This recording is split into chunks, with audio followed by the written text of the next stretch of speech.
top chiwenga supporter panguva inoi aiwa vanhu voshamisika vachiona aiwa achiatakiwa on his residence. Aiwa vanhu vobuda vanyora vachiti why are these people being abused? Vakomana ava havazimbori materrorist. Sana pina mashoko pane chiitiko chashamisa vanhu vachiona aiwa mukomana anonzi Gomwe aiwa achiatakwa pamba pake. Ndobva wasubscribe like what on the bell icon. Mapictures anotendera paBBC amuri kuona ayo is vehicle yamuri kuona iyo yamuri kuona mawind screens window anouya achipazi anobuda anyora chiti checkpoint those who supporting Geza and Chiwenga are not terrorists.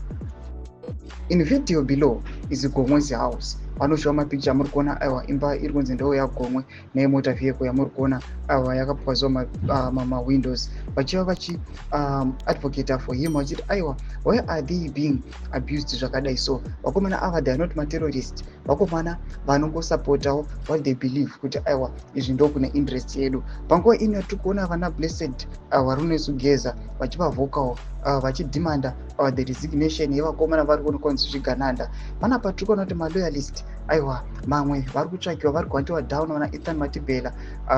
Pane mashoko ari kutobuda kutoti mukomana panguva inoi haachatozikanwa kuti ari kupi. Takaona namuhlanga they are now behind the bars. Vana Gomwe tiri kuona vachitsvakiwa kudai toona kuti aiwa their property has been vandalized.